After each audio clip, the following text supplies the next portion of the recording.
Well, welcome to another edition of the Pure Signal Podcast. My name is Ryan Medellin. I'm a manager in our marketing solutions practice, and I'm joined by my trusty co-host. We have our global chief product officer. I got it right this time. Got it right. Brand new Jake Carter, and joined also by our North America CEO, Kevin Erickson. And gentlemen, the guests keep coming, and they are all excellent. And I think we have an award to hand out for this particular guest that we're bringing into the podcast today for the longest traveled guest to join us here in studio as we welcome Cale Maxwell to the Pure Signal Podcast. Cale, thank you. Thank you for flying all the way from Australia to be here for this podcast. 20 hours travel time just for this. Just for this. Yeah. That is, I think that speaks not only to your commitment to being on here, but how well this podcast is doing. It's amazing. And our reach and people flying 20 hours to be here. But Cale, thank you so much. Would love to give you the floor for a couple of minutes and just talk about what you do, who you are, and what you specialize in.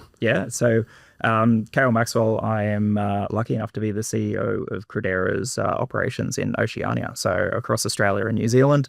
Joined Credera on what was the 1st of January when we brought a few different organizations together, but I've been working with Omnicom for the better part of a decade now. And prior to that, spent the earlier part of my career client side. So made the leap 10 years ago, caught the itch, and haven't been able to leave since. I've tried many times, but haven't been able to. Cale, we had dinner last night, and you were telling us how you ended up with the company that you were with before you joined Omnicom. Do you mind sharing a quick part of that? Because I thought that was a pretty good story. So the company that I used to run prior to the integration were acquired by Clemenger Group, which is part of Omnicom, about 8 years ago now. And Levo, which was the company's name, they used to be I used to be their client. They were the implementation partner. I left my role. I got a phone call from the two founders saying, "Hey, can you come in and help? We just need some help 1 day a week." By the end of that year, I was there 5 days. I was like, what is happening? And then I got a phone call one day to say, "Hey, we're being acquired. We need you to come in and work a little bit more." Before I knew it, I was leading the operations for Levo after the acquisition into Omnicom. It's been a hell of a ride, but love every minute of it. So what happens when you're the client and the consulting firm that you've been paying to do crap for you asks you to come in afterwards and help them make sure they can do crap? Like, do you like go back and be like, well, what did I just pay you for the last, or you already left so you don't care anymore? Or how did that? It seems like an interesting. I took it as a compliment there. Well, it was probably wise to do that. Maybe I've got the answers after all. I think it's one of the things that client side you part of the reason you get consultants in is to have that external perspective. Sometimes you feel like you know the answer. But you need somebody external to come in and tell your organization that. So reaffirm that we weren't too far off the mark. Yeah. Well, I'm going to also keep us off script. You were talking yesterday a little bit. I think, Jake, I don't know if you guys got to it. I would love for you were talking about some of your extracurricular activities, some of your a master's program and some of the fields of study. And I would love for you to share a little of that, because I think that would be, I think it'll be fascinating how that plays into actually the topic for today, which is transformation. Yeah. So it was after, so part of the reason why I'm over here at the moment is for Omnicom University. So I spent the last week in Boston, was over here similar time last year. And on the way back, I bought a book from the airport on neuroscience, started reading a book. Not really an avid reader, haven't read that many books historically. Started reading that one. I got to probably 3 months in, I'd read 6 books on the topic. So decided to enroll and started a master's in neuroscience. Not for any other reason other than I find it incredibly interesting in terms of understanding why people do what they do, like what is driving human behavior. So yeah, there is relevance for transformation, but that really wasn't the driver. Yeah, we're going to come back to the relevance, but I'm curious, what would have happened if you would have bought a book on cooking or like some other topic of like... Well, if I put a book on cooking, I always wanted to be a chef. So there's time. I'm sure I think there's a bookstore in the airport too. Yeah. A little bit jealous about Oli, and he got to live out that dream, and has now obviously jumped this side. Okay, now help us walk through with some of those insights that you're learning or thinking through the books or through the initial study, how that's playing out in your day job. Yeah, I think we've always had the saying within our organization that technology doesn't work until people make it work.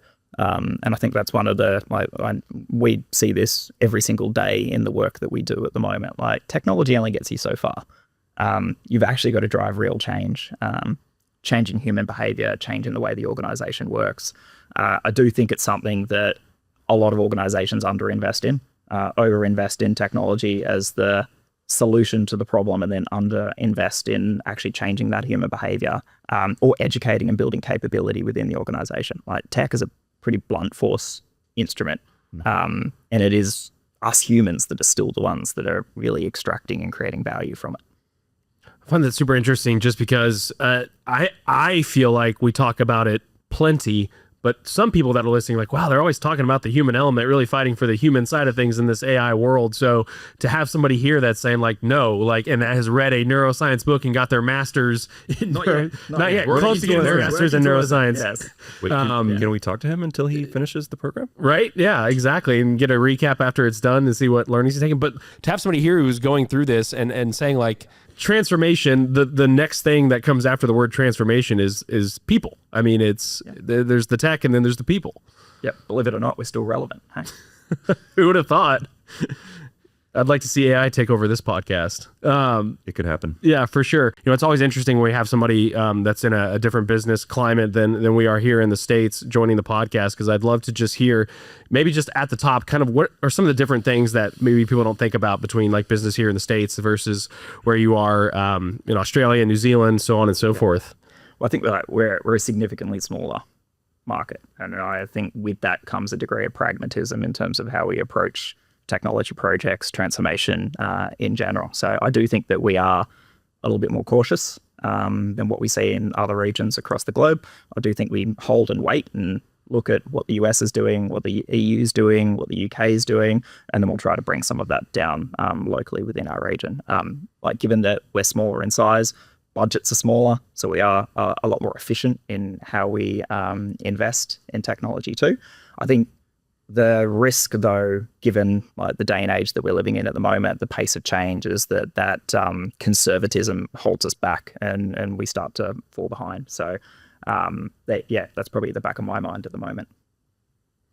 Yeah, because I think, like, when I hear those, like, I think about, like, the prime example I always think about is, like, fashion trends, on how, you know, like, when I've gone to Sweden or lived in Sweden, the fashion there was completely different, and then what I saw there has now come to the United States, a lot of those fashion trends. And so that's kind of the mindset I'm thinking about. Like, is there lag time between? I mean, how do you, staying up with the pace, how do you approach that? How do you kind of keep your finger on the pulse of what's happening there versus what is capable with where you are? Yeah, so I think we've always said that we're, like, 12 months, maybe a little bit longer, behind the US and the UK. I think that gap's closing, but it's still, like, as I said, like, there is that degree of cautiousness in terms of we don't have those massive budgets that the US and the UK do. So every dollar counts, and we're waiting for those proof points before we make that expense. I do think as well, like, again, you've got to, kind of comes back to operating model, and you've got to make sure that you're investing in the right technology for your organization and your culture as well. So you can't just pick up something from one region and apply it in another region and just hope that it works. Like, Batman can't put on Superman's outfit and just expect to fly. So I think we take little pieces, and then we try to innovate and drive our own path forward. I mean, talk us through what are the types of things that are big in the market right now, specifically in the business market?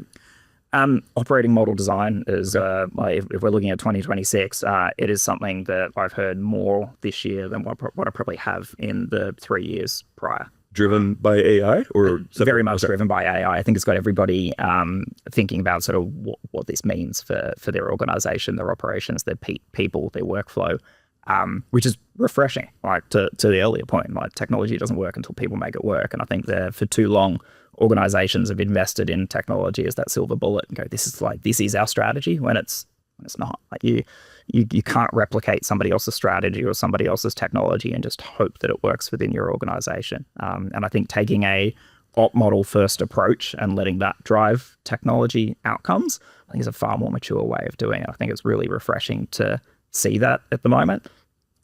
Because what that means is that we're looking at the organization, we're looking at the culture, we're looking at the capability, we're looking at the financial capacity to be able to make these investments. Like, there's no point going out and buying a Ferrari if you actually don't have the funding to be able to maintain it ongoing. So the fact that the conversation is now starting there, I think is going to dramatically improve the outcomes that organizations are getting out of their MarTech investment. I think for too long, like, MarTech potential has sort of withered and died on the vine because people are stretched too far, haven't been able to activate it, they haven't done the implementation right, or they just don't have the people within the organization to actually drive the tools on the other end of the transformation program. So I think I'm very positive about the conversations that are happening in market at the moment.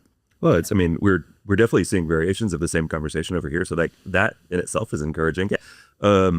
I'm curious, and I ask this specifically because operating model is one of those words that can mean so many different things. So when you say, hey, model first conversation, what do you mean? What do I mean? I mean looking at the people, looking at the process, looking at the structure of the organization, looking at how work flows through the organization, looking at all of the capabilities that make it possible.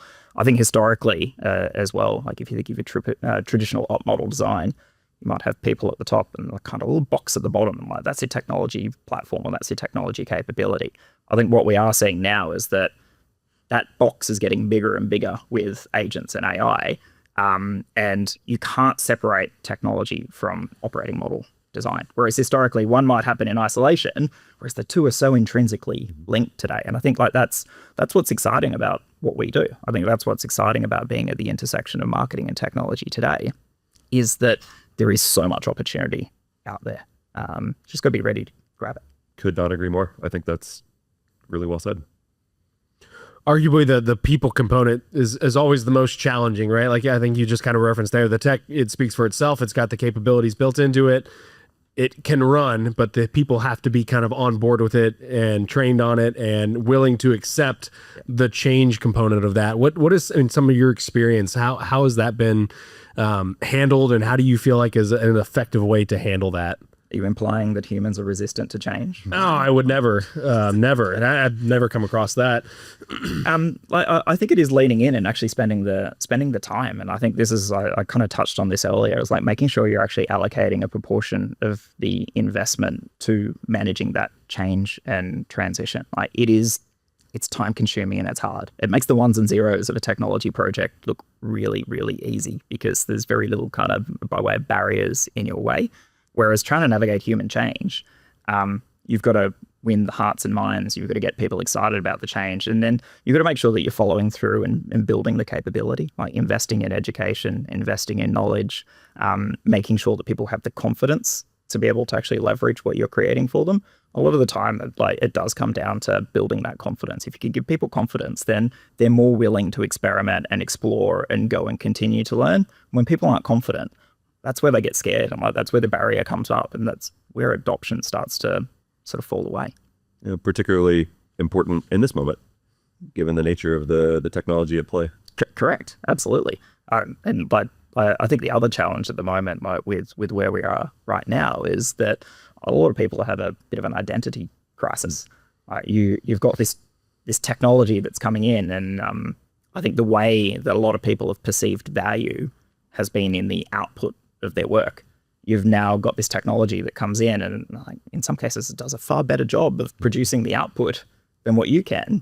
And we're having to reframe as humans, how do we create value? Like, what is the value that we provide? And a lot of that is the human judgment. It's the input that's going in. We have to reframe that as that's the value, where for too long we've looked at, if you're an engineer, like the ones and zeros. If you're a designer, it's the pixels on the page. That's what we've perceived as the value that we're providing in this instance. And that's an uncomfortable shift. I'm curious to know, we could go deep down that shift, talking about that. The change bit that you mentioned. Yeah. Do you have a baseline? So I'm looking at doing a transformation program. I'm looking at the relative allocation of budget for the different parts of the program. How much of my budget should I be holding for for change management? I'd love to see 50-50. 50-50. 50% on tech, 50% on the human process, everything that goes in and around it. I just think it's so incredibly important to unlocking the value. We'd be lucky if we see 10% on a good day. I don't know whether that's similar in North America. It depends on the type of project that we're doing, but I think that there is absolutely a bias against in our classical clients. I mean, they will pay for the tech and they'll pay for the process and against the people. I think actually sometimes within our marketing clients, it's a little bit opposite of that. Yeah. You know, they won't pay for the tech at all, and they'll overpay for I think more manual processing or thinking, and so. I think clients actually right now are kind of stuck in this paradigm in the definition of what is process, what is tech, what is human, what is employee, what is agent. You know, I mean, I think it's a really, which for us in our world as consultants, I think it's a really fun experience because you get the amplification of speed and pace by working through that. But I think it's a really interesting question that our clients are asking. And one of the things that I'm intrigued about right now is that where is there a standardized solution, a framework that you would use in a methodology? Where is it going to be a customized result based on individual approaches and needs? And, you know, as leaders, we're all leaders in our different areas. How do we interject our own leadership approach and style? But also, what is the most sustainable and scalable leadership style? And those are all rhetorical questions, but they're really fun ones to ask. So actually, your masters might be on the right path, Right. Because I think it is looking back at some more of the classical thinking and studies right now that provides, I think, some fodder for us to be thinking about these questions. And I'm really excited for when clients want to have the time and the capacity to engage, which I think is, at least in my experience right now, my clients are kind of on a spectrum of like scared, hairy, have to make a decision now, don't know what to do, to, you know, they're probably business fundamentals are performing in a way that they have a bit of capacity to think about this. And I think the ones that are the most well positioned for this next moment of change are the ones that are looking at it from a transformational lens, and not just from the classical buzzword. I mean, we've talked about this before. I mean, I've said and talked about transformation as a word more in the last 6 months than I have in 20 years, and so we have to get past that to get to what we mean today, because it's not necessarily transform. I think that's the action, but it's really we're at a pivot or a hinge moment that's making us think about it differently, which goes back to the human capital themes. And if our clients can engage us there, I think it's gonna be really fun what we build. Yeah, I think the leadership element is an interesting element in terms of, like, as leaders, we have to live our words. Like, we've got to lead by example, and I think, like, I'm seeing leaders on a spectrum as well. There are those that are preaching, we need to change, we need to adopt this, and I'm going to go and continue doing what I've always done. Like, I think we have to model the change that we are trying to create within our own organizations. I agree. Yeah.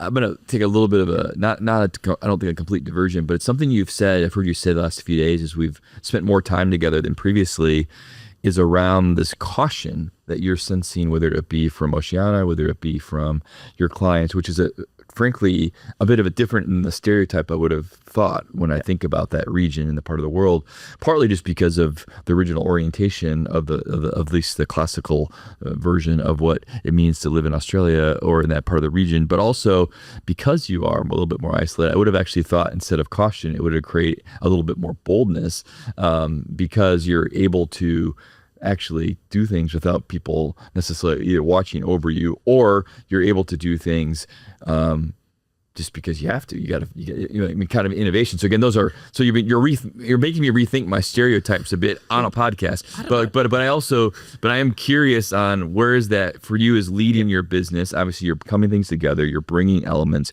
You're picking a bit of best of breed while building upon what you've actually spent, both you personally and your teams, for a long time. I mean, you're proven and you're a known entity and you have equity in the business in your region. How do you choose? Where are you aggressive? Where do you wait? Where do you hope to find? I mean, whereas at some point you're just, I'm just going to go. I mean, we'll let the other stuff figure out as it comes. Yeah. First question first. In terms of the like, trying to mentally keep track of all of that, Kevin. In terms of conservatism in the region, like, I think I don't know. My assessment is I think we've lost our mojo over the last decade, and that we've become a little bit more conservative. And I think like that's not just from a technology Is perspective. that Bluey's fault or is it someone else? I think Bluey's been the standout. Okay, it's a standout. Yeah. Bluey comes up everywhere. conversation. As soon as I arrive in the US, I was like, "Have you seen Bluey?" It's better yes, than yes, we have. It's all better seen than Bluey. the American stereotype of 25 years ago. It was all about Fosters. True. So Bluey's. True. But like, I think that conservatism is like crept into even like the advertising and the creative that we're producing. Like we're part of an advertising and media network, and I think if you compare the creative that has been produced over the last sort of 10 years versus maybe the decade prior, I think we're a lot more bullish. I think we're a lot more bold the 10 years prior than what we have been this past decade. In terms of like from Credera Oceania, like what are we doing? Where are we going? I think it's a brilliant time to be able to bring the organizations together. Like we've got the AI change that is upon us at the moment. Like the rule book is effectively being rewritten in real time. Yes. And like one of the academics up at Babson described us as living in just a constant state of whitewater at the moment. And like their prediction is that get used to this because it's not going to change anytime soon. Like they expect that we're going to be living in this for a little bit while now. So just keep swimming. Like we've got to keep on going one foot in front of the other to be able to continue to move forward. But I think in terms of what am I finding exciting at the moment, I think we're able to we've brought the capability together. We're obviously looking to North America. We're looking to the UK, like the other Credera practices across the globe to be able to take inspiration from. But at the same time, we're trying to contextualize that to our market and where we are right now. So I think like the operating model design, the marketing transformation, investing heavily in AI and AI capability, and the marketing solutions like modern marketing technology, like that's not going to go away. Like it is a brilliant time to be at the intersection of marketing and technology. Like I think it is incredibly exciting the position that we're in at the moment. We should be really fortunate by that. Like there's not, it was described as well over the last week. Like this is the biggest sort of industrial shift that we're going to have in our generation, potentially in any generation that has come before us. And like if you're waking up of a morning and not being excited by that proposition, I don't know what's going to get you out of bed. Yeah. So let's continue that theme. With what you're seeing in the market, so obviously you mentioned that one big problem companies are running into is they're, let's say, ignoring the human side of the technology. Where are companies going wrong, specifically in your market? I think data is still a challenge everywhere. Is that not happening in North America? Oh, absolutely. Everywhere, all the time.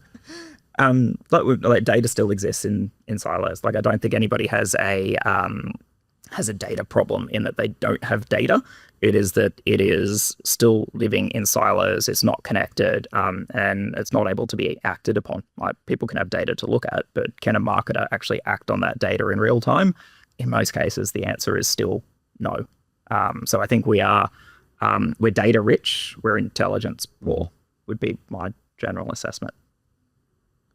Makes sense. So they go wrong when they miss the human side. They go wrong when they can't activate the data.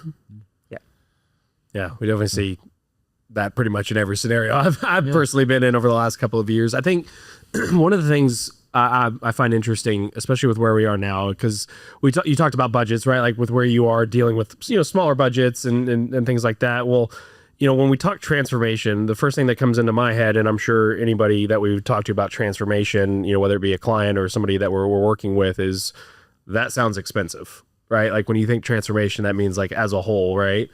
What are, if we have clients that we're dealing with that, or you're a project manager trying to get budget approved for some transformation efforts, I don't want to call them quick wins because I don't think anything is quick in the way of transformation. But, when you're approaching a client and you're dealing with a smaller budget, but they have big dreams, where do you start? I mean, we've talked data. Like, what are some like the things that you look at first of like, hey, we can provide some really good value here first, not only for somebody that's looking to help a client, but somebody who's trying to sell in something with their company that they exist in? I think it's get clear on the measurement. If you're unclear on what the outcome is, what you're measuring on the other side of that, it's hard to build a business case for what is next. Like you could build the most incredible piece of technology and build the best foundations ever, but if you can't measure the value that you're providing there, it's really hard to then go back and ask the business for more funds to then be able to actually justify further investment. I think a lot of projects go wrong because they're unclear of what that measurement is. What is the outcome we're trying to achieve here? And how do we tie that back to a commercial imperative? Because if you can't tie it back to a commercial imperative, it's very hard to be able to unlock additional funds to be able to actually keep that transformation going. It's good insight. I like that one. Yeah. That's exactly the plan that I was thinking of. Like, do something small. Hey, look, this worked. Give me more money. So you put it a lot more eloquently, but like, it's pretty logical. Yeah, right. Let me show you how this little bit of budget can make a lot more money for you, and then you'll give me more. It's hard though. Yeah, like it's hard, and I think like one of the other challenges that we see is like measurement is different across different parts of the organization. Like marketing's got one measurement criteria, sales has got another measurement criteria, operations got another measurement criteria. How do you know what the kind of corporate measurement structure is? And I think organizations need to do a better job of combining that and kind of have a single measurement framework, because you've got all these different parts of the organization talking different languages, and how do you know what is contributing to your success? It's hard, and it requires human change, and it requires a significant amount of organizational change to be able to get everybody on the bus to agree on that new structure. But if you do that, you don't have people talking different languages within your organization. But it's interesting that these are going to be incomplete thoughts. We're going to be living in whitewater as I say some of this stuff, or at least I am anyways. The reason why you piqued my interest about neuroscience, and specifically, we probably all have a different definition of what that means or how it plays into it. I go back to some of the classical social networking elements that I had in some of my academic studies, and particularly, around how networks form and how you work through that, right? We think about a world now today, everything you just were talking about a second ago, the data, metrics, the frameworks. Well, now we're in a world where we have capabilities to make connections that we never knew. We have abilities to have things that are happening in real time in ways that we couldn't have happened before, whether it be AI-driven thinking, synthesizing, thinking through that. I mean, you think about like if I'm a CEO of a much larger organization than the two that you and I lead, is really around like how cool would it be to ask those questions? To look and say, what are the metrics across the whole ecosystem based on all our activity, our sales, clients, R&D, meetings, everything that now is able to get churned through?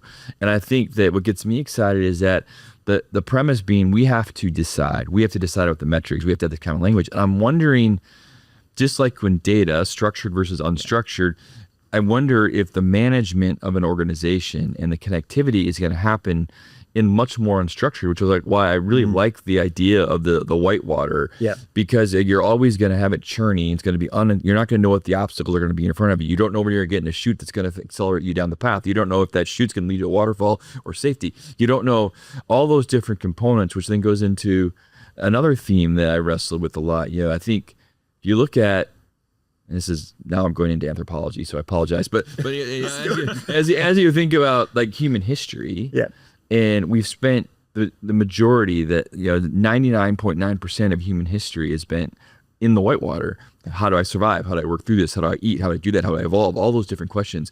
And you've got this moment of time where there's a fraction of society, depending on where you're at in the world, I'm sure it's different, that you're asking someone make it safe, someone provide for me, someone do this, or I need to do this, we need to do that, we need to get, it's like all about I need to provide. When human history is about providing for yourself, individually, collectively, the community, how you work through that. And so I think it's really interesting now for companies, like what is your premise? I mean, do you think about growth? Do you think about elements of how you work through this? Do you take this moments of uncertainty as opportunity to excel? It goes back to my stereotype of who chose to go to Australia versus who was sent to Australia, right? It was a sense of adventure, unknown, working through that. I think those people will survive and actually thrive.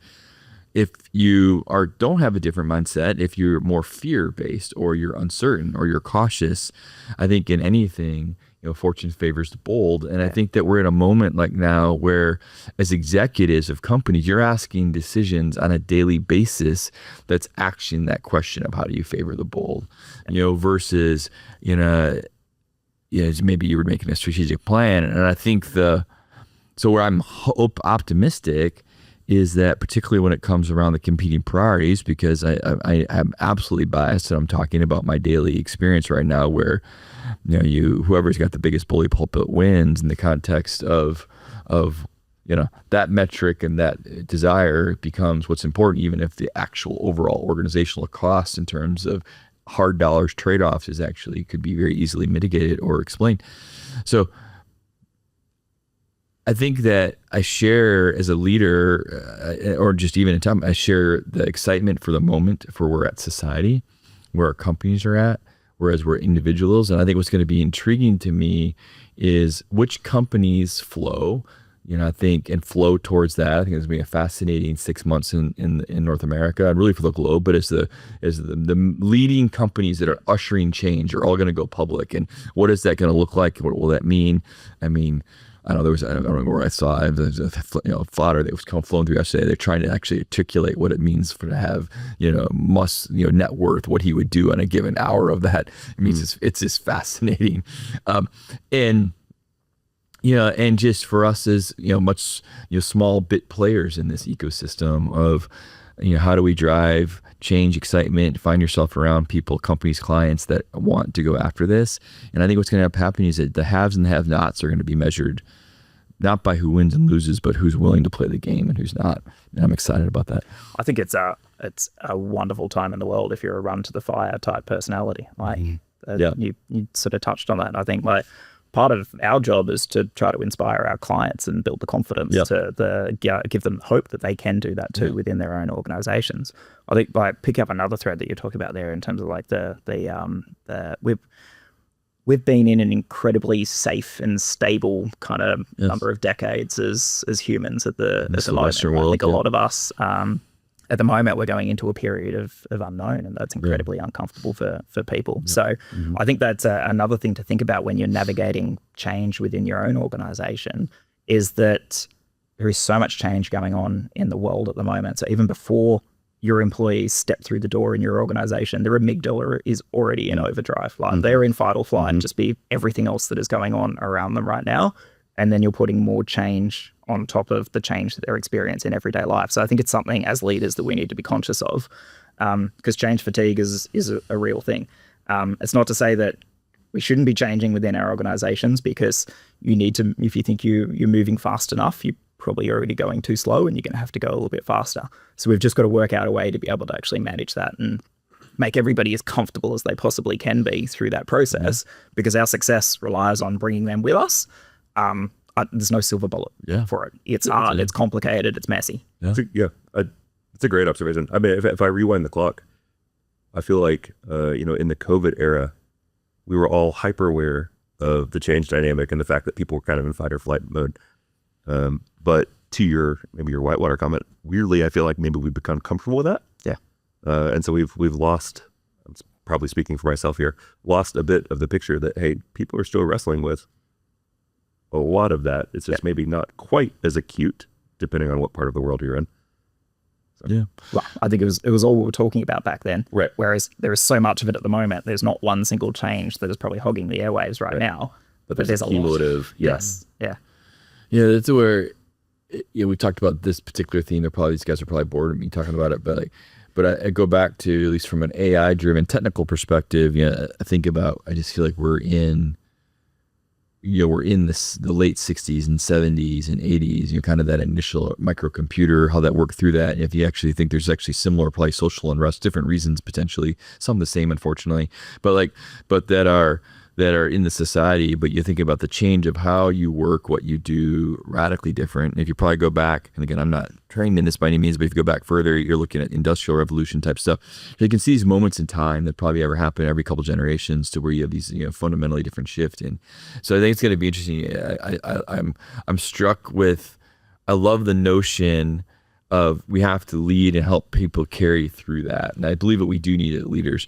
I also think increasingly, at least for me, our job is to find the people and gather the people together that we don't have to lead through that change, but are like want to be led and be part of that change. And it's a slightly different nuance. And I think it goes back to, I want everyone to want to jump and be excited to work through that. I mean, that would be my hope for not only our company, our clients, I think generation for society. I mean, we all win if we particularly, I believe, if we grow. But I do think there is a moment that you have to choose, just like go back to Jake the COVID. You had to choose when you're willing to get out of the house.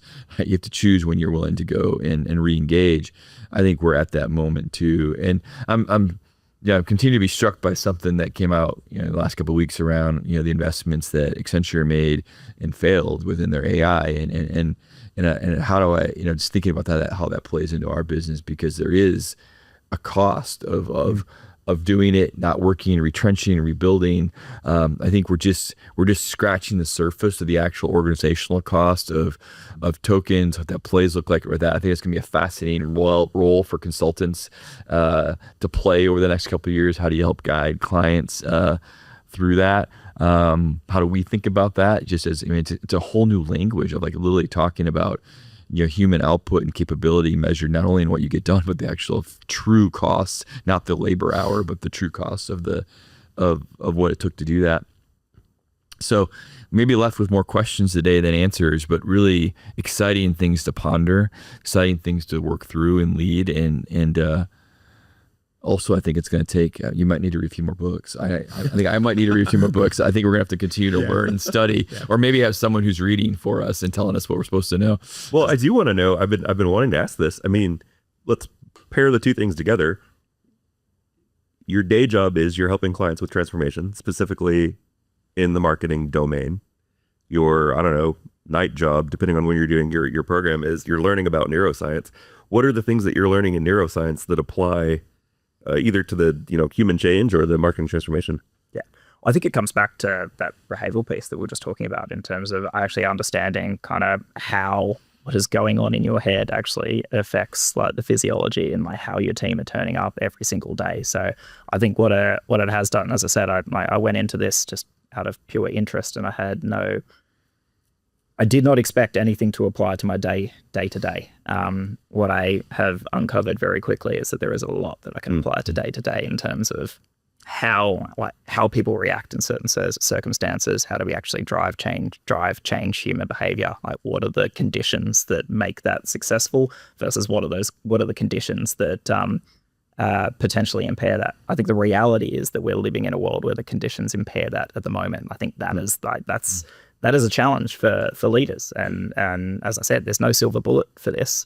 We're just going to be conscious that that is actually going on in the world around us, and that our people are going to be impacted by this. So how do we get the best out of them? I hear you saying there's no silver bullet, and my immediate question is, okay, what are the bullets? Where do I start? Where do you start? I think it just goes back to, I still think that your traditional change management frameworks actually still apply today. Like, even in the world that we're living in at the moment, like, you've got to create, like, as leaders, we've got to create the vision. Like, people have to want to follow us. So we have to have a compelling vision. We've got to be able to get people on the bus.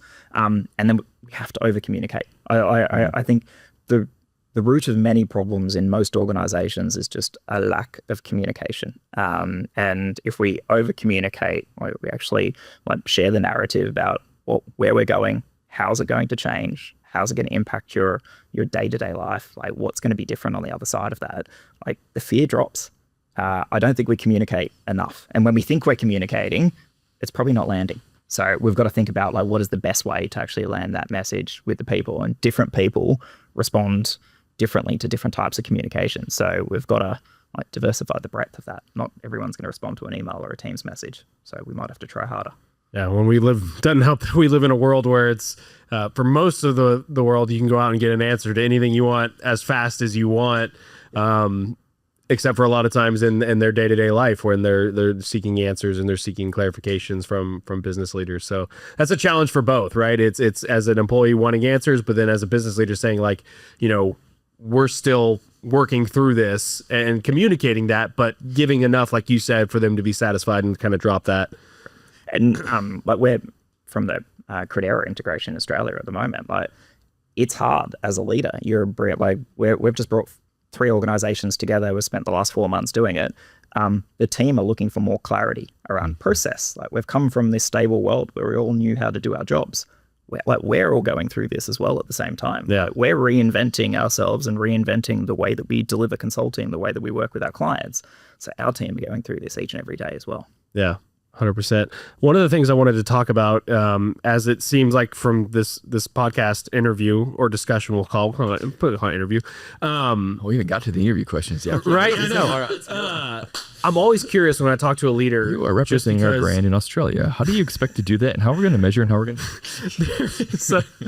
There's so much going on in your world. And I think about like when I talk to a leader here in the US or in North America, it's, how do you keep your finger on the pulse of everything that's happening? And typically it's like, hey, you're going to look right at, the US or North America because that's kind of where, the big things are happening, if you will, or whatever. However, you have to look at not only, like you said, the US, but the UK and all these other areas to keep your finger on the pulse of what's going on. Not only that, but also getting your master's. How do you manage all that? I'm a type A person, so like I just love to know how people's strategies for, hey, this is kind of my routine. This is how I see what's going on in the world, literally for you, and figure out what needs to be kind of brought to the table or what needs to be kind of left. It's very much drinking through the fire hydrant at the moment, isn't it? Because like things are changing so rapidly. News and information is coming at you at 1,000 miles an hour. I guess I personally, I think I've got an insatiable appetite for knowledge and trying to learn new things all of the time. I think that's in my just nature. But yeah, I guess it's trying to absorb as much as I can and then trying to create those connections. It's different data points and then being able to, I think that's the art of consulting as well, is like, what are the different data points and then how can you draw a correlation to something that we're seeing or feeling within a client organization at the moment and being able to actually connect that thread and bring it down. Well, I want to give the opportunity, as we kind of have a couple minutes left here, just for some final thoughts. Kevin, we can start with you and then hand it to Jake and then let Cale bring us home. Final thoughts. We've been all over the map today, all over the world, so it's appropriate, I believe. I think it's a theme it's not what we've talked about, but and probably edit it out. But I keep on going back to gratitude for where we're at. So I'm thankful for the technology, the changes, all those elements. So again, everything we just discussed, right? I think it's an exciting time to be alive. So I'm actually thankful. I'm thankful that we get a chance to interact and meet, and just it's kind of cool to see something that we helped germinate here a long time ago. You've obviously been part of multiple origin stories in your career and what you're doing and how they can come together and how they can continue to flourish and we can build and learn from each other. I think that's a really fun element of what we get to do in our respective roles and I think broader in society.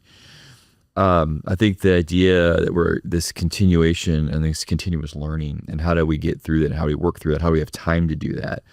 I think that's one that not only do I think about in terms of how do we live and model that for our employees, our team, how do we live that ourselves? How do we find time to do that, right? And I think that that's an element that I've been wrestling with a lot of just because in a moments of change, at some point, the best thing you can do in turbulence, go back to whitewater, pick what you want to do is actually a moment of pause. Observing, thinking, learning, how do you plot the right thing? And I think one of the challenges when you're a type A, just go individual is that you just run and then you don't know when maybe you got yourself in the wrong spot and having the wisdom and discernment to know in that moment, which is very difficult in the chaos around. And so I think that is one thing that I'm reflecting as maybe it's the start of our summer, so it's a little bit, hopefully a little bit of a slower period. Hopefully there'll be a lot of football and soccer matches being watched over the next 30, 40 days. But yeah, I do think that there is an element of like, how do you model that in so you can make sure that you can know when to go fast, when to lead hard, push, but also to make sure that you're doing it well. So those are some of my thoughts. And also who's going to win against Australia and the US in a couple of weeks. And so I'm staying out of that one. Probably safe. Yeah. Final thoughts, final reflections. Well, I mean, Cale, I'm disappointed we didn't get into Bluey and why it's the best show on There's a lot of television. life lessons in Bluey, isn't there? Like, The amount of tears I've shed over that cartoon is not fair. There's no proper warning for that. We talked about this. My main takeaway from Bluey is that Bandit Healer is a better dad than I'll ever be. I am struck by two things. So I really like the notion of, if I give a real business reflection, your comment about getting clear on measurement, as if you're going to focus on something, focus on that, because it all kind of flows from there. Like, yes, figure out where you're going, but how are you going to measure that before you try to dig into anything else? And then truthfully, the I guess maybe personally, the thing that stuck out to me was your comments about, given all of this change, like this is not earth shattering, but the reflection on, hey, over communicate, be thinking about how your audience is going to receive what you're communicating. I know that it's really basic stuff, but frankly, for me, it's the stuff that I tend to forget. So that was quite useful. Yeah. And I think it's easy to say it as leaders. To your point, it's hard to put it in practice when you've got 1,000 competing priorities, and it's one of those things that you should be doing more of it. And you kind of need the elastic band on your hands. Exactly. At yourself, so you've got that physical reminder to slow down and actually put some of that into practice. I think two things come to mind based on what you were saying, Kevin. I wrote in my notebook last week, slow down to speed up, was, I guess, one of my key takeaways there. Like, can't stop. You've got to keep on moving forward. But we do, like, you do need to treat yourself to a moment of a slight decrease in speed to be able to gather yourself to be able to keep on going. And I think that comes back to, like, we've got a lot of people that are coming on the journey with us, and we need to be conscious of that. And then the other point is gratitude, which is another thing that I wrote in my notebook yesterday. This has been incredible to come over here and spend what will be the better part of the week with you and your team. And I'm just incredibly grateful for the opportunity to be able to do that. Incredibly grateful for the team and being so forthcoming and sharing and learning. I'm going back with a lot of optimism, a lot of enthusiasm, but I will have to slow down before I can speed up again. So we are eager to have you back a year from now to know what master's program you're pursuing based on what book you picked up in DFW. With the morning parts. True. Am I going to finish this one, or am I going to stop? Anyone? I'm going to come back with something radically different this year. We'll book it now. Yeah. So. Well, I don't know if it's good news or bad news, but you will have an opportunity to slow down probably here in the future with a 20-hour flight ahead of you to get back to the homeland for you. But no, Cale, can't thank you enough for taking the time to join us, for flying all this way just to be here on the Pure Signal podcast. That is just the biggest privilege and honor for us. So thank you so much for joining us, and really appreciated having you. Thank you for having me. Awesome. Well, for myself, Ryan, for Kevin, for Jake, this has been another edition of the Pure Signal podcast, reminding you to be bold and what, Kevin? Be curious. Always. See you later.